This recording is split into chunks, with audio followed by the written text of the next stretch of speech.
റൊസാരിയം വിത്താലെ October 2. പരിശുദ്ധ ജപമാല ഓരോ ദിവസവും നമുക്ക് പുതിയ വരം നേടിത്തരുന്നു എന്നാണ് 4-ാം ഉർബൻ പാപ്പ പഠിപ്പിക്കുന്നത്.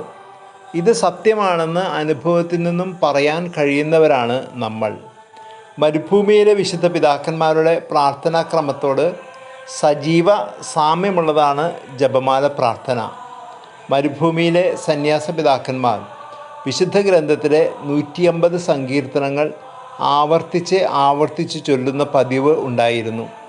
ഇതേ മാതൃകയിൽ സാധാരണ അൽമായ സഹോദരങ്ങൾ പരിശുദ്ധ മറിയത്തിൻ്റെ നാമത്തിൽ 150 നന്മ നിറഞ്ഞ മറിയം ചൊല്ലുന്ന പതിവ് ആരംഭിച്ചു.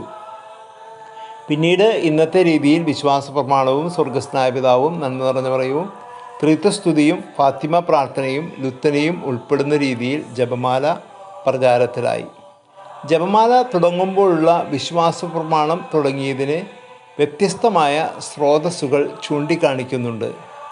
1342കളിൽ കർത്തൂസ്യൻ സന്യാസ സമൂഹത്തിൻ്റെ നേതൃത്വത്തിൽ ജപമാലയ്ക്ക് മുമ്പ് വിശ്വാസ പ്രമാണം കൂട്ടിച്ചേർത്തു എന്നും അതല്ല 15-ാം നൂറ്റാണ്ടിൽ ഡൊമിനിക്കൻ സന്യാസ സമൂഹമാണ് തുടങ്ങിയത് എന്നും പറയുന്നവരുണ്ട്.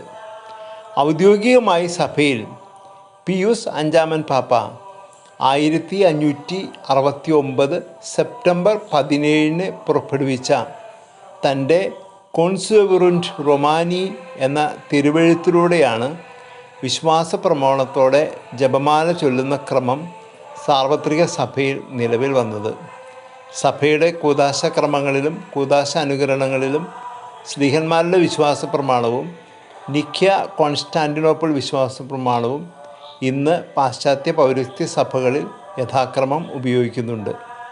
തുടർന്നു വരുന്ന ദിവസങ്ങളിൽ വിശ്വാസ പ്രമാണത്തെക്കുറിച്ചുള്ള ധ്യാനത്തിലേക്ക് നമുക്ക് പ്രവേശിക്കാം.